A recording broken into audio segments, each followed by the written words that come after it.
የጅማ ዞን ፖሊስ አዛዥ በቁጥጥር ስር መዋላቸው ተገለጸ።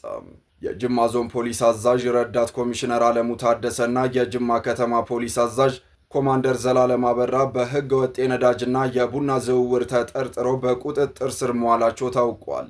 ከሁለቱ ከፍተኛ የፖሊስ አዛዦችም በተጨማሪ ሁለት የወረዳ ፖሊስ አዛዦችም በቁጥጥር ስር ውለዋል።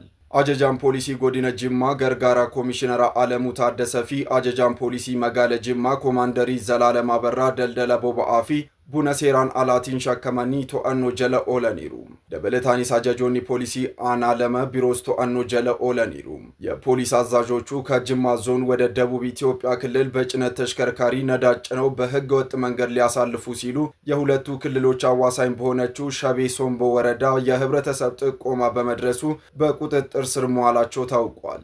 በትናንትናው ዕለት ጠቅላይ ሚኒስትር ዶክተር አብይ አህመድ ነዳጅ ቆጥቡ ማለታቸው መዘገብ ይታወሳል። ታዲያ በተለያዩ ከተሞች ያሉ አሁንም በቁጥጥር ስር መዋል ያለባቸው የሥራ ኃላፊዎች ስላሉ ጥብቅ ቁጥጥርና ምርመራ መደረግ እንዳለበትም ተጠቁመዋል። አጀጆኒ ፖሊሲ ኩኔን ኮንኮላታፌ ኡምሳቲን ቦባአ ጎዲነ ጅማራ ገረናኖ ኪ በኢትዮጵያቲ ሴራን አለደደበርሱ ፎሶ ያለኑ ጎዲና ሌለማን ወልዳንጌ ሰንኬሳ አና ሸቤ ሶምቦ ኬሰቲ ሐዋሰረቲ ኦዴፈኖ አርገሜን ቶአኖ ጀለ ኦሉ ደንደአኒሩ ጀዳሜራ አምስት ኩታሌ መጋለ ገረገራ ኬሳ ጎቾኒ ሴራን አላ ቃሞተ ሞቱማቲ ራወተማ ዋንጅረኒፍ ሆርዶፊ ፊ ቆረተሙ አከቀቡስ ጣመሜ ጅራም